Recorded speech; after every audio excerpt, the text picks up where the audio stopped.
Hello everybody, it's Professor Rich, and today we're going to talk about making conversation and extending conversation in English.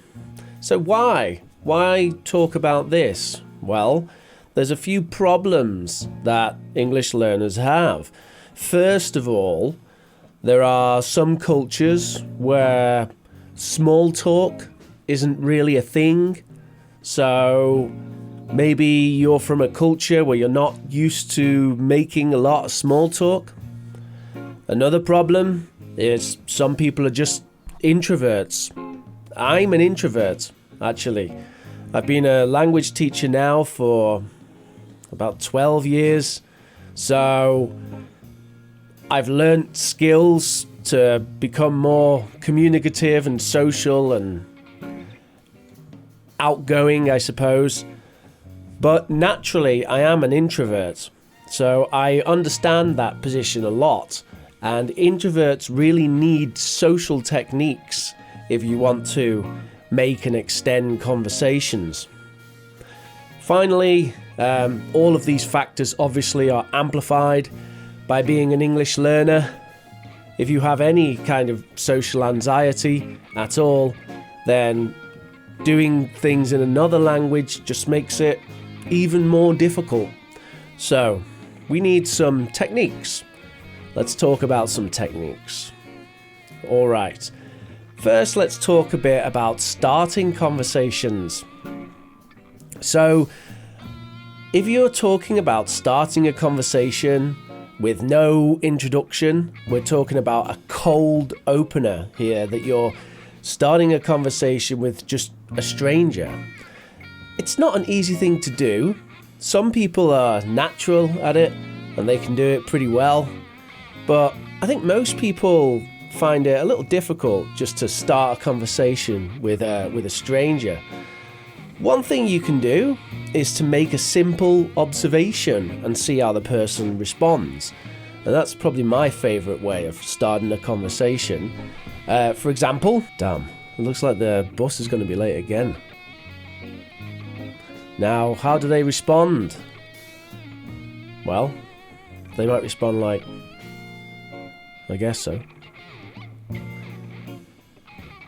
And if they respond like that, that tells you something, right? It tells you that they don't want to talk, or at least they don't want to talk to you. So, no problem, end of conversation. But they might also respond with something like, I know, it's always bloody late, isn't it, these days? It's ridiculous. And if they say something like that, then that gives you an idea that maybe they're open to a conversation. So there you've started something, okay? Other observations, things like, you look a bit lost, can I help? You know, if you know the area, right?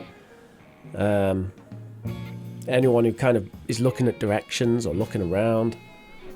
Another thing, if someone's got a pet, normally a dog, you know, very easy to start a conversation with someone who's got a dog, right?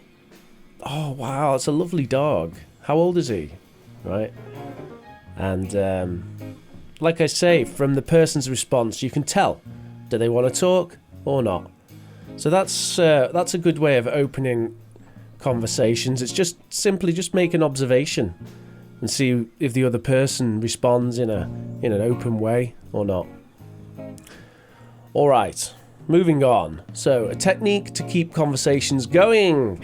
This is a very, very useful technique, especially for people from cultures where you're not used to keeping a conversation going, okay? Or if you're just an introvert. And this is called answer, add, ask, the AAA technique. So, for example, if someone says, how you doing? And you respond, good. Okay, end of conversation. Not particularly useful. So let's use answer, add, ask. Good, I've just had my morning tea, actually. Here it is. And I'm ready to start the day. So how about you? How you doing? You notice I had the answer, which was good. I added information. You can add as much information as you want. And then at the end of adding information, you can ask a question. You don't have to ask the question because the other person might already respond to the information you added. But asking a question will just keep it going. You know, it will ensure that the conversation does not stop. All right, fantastic. So I'm going to play a little audio now of a bad example, a bad conversation. So I want you to listen and just think about the problems with it. Identify the problems. What's happening? Have you ever had a conversation like that? Hey, how you doing? Good. Okay. So, what did you do last weekend? I went to the park. Uh-huh. Did you like it? Of course. Why did you like it? Because it's green. Uh-huh.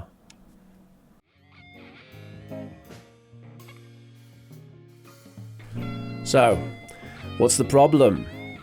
Well, either the girl is really uninterested or she isn't very good at making conversation. So, she could try maybe answer, add, ask, right? So, let's listen to a new version of this conversation, and I want you to listen and just think about the answer, add, ask, and identify answer, add, ask as you listen. All right?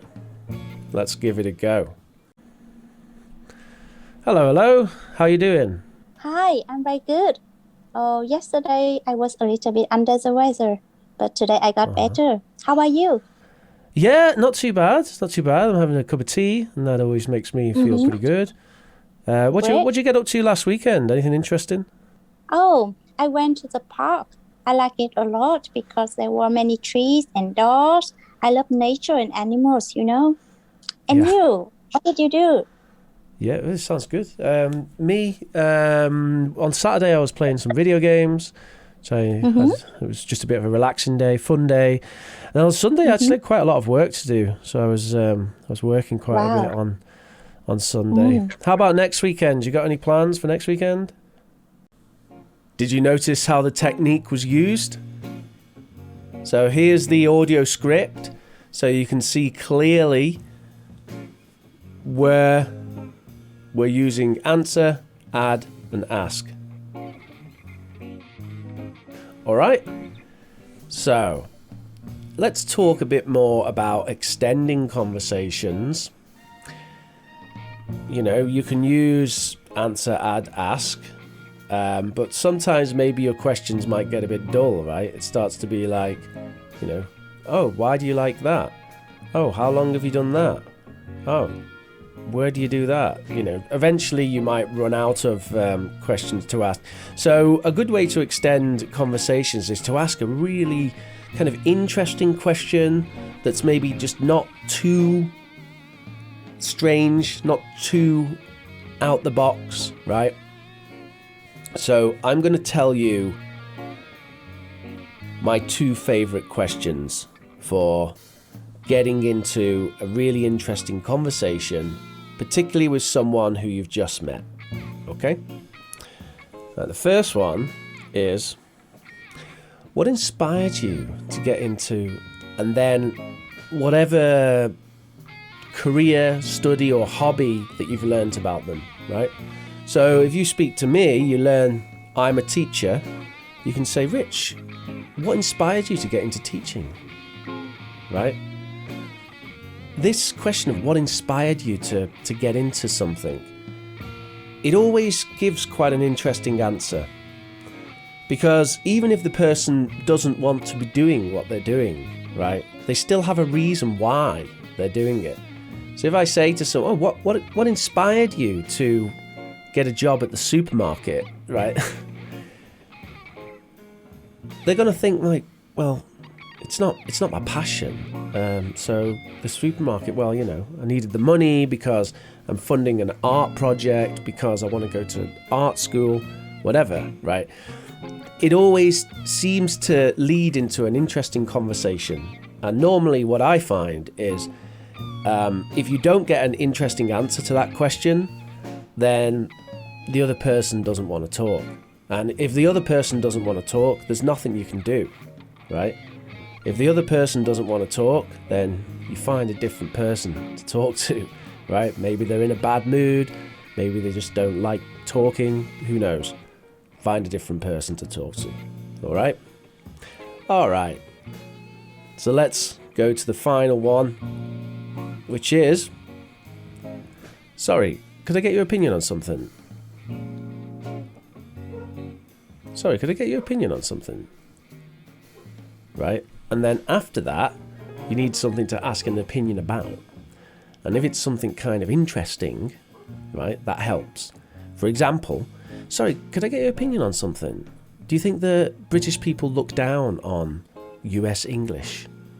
Because, you know, I speak with a bit of a US English accent, right? And that can get into a very interesting conversation, can't it? You could also ask something quite simple, like, sorry, could I get your opinion on something? I'm thinking about buying a cat or a dog, but I can't decide which one to buy. What do you think? Right. Just these kind of things. Good way to start interesting discussions. Could I get your opinion on something? Do you think I should buy an iBook Pro or a desktop PC? What do you think? I want to get into video editing, right? People love to give their opinion. So as soon as you say, could I get your opinion on something? It can be helpful then to give a dichotomy, which is two options, this or this, right? That's a good way. But also open opinions as well. You know, could I get your opinion on something? I want to see like some of the kind of historical cities in Europe. What do you think? Where should I go? I've never been to Europe before. Do you get it? All right, so there you go. That was Professor Rich's top tips on making conversation and extending conversation. I really hope that was helpful. If you're still watching, congratulations. Thank you very much for watching. Please do comment down below. Comment down below. Anything. Hey, that's great, Rich, or that's rubbish, or do more of this. Comments are absolutely fantastic. Also, sharing is great.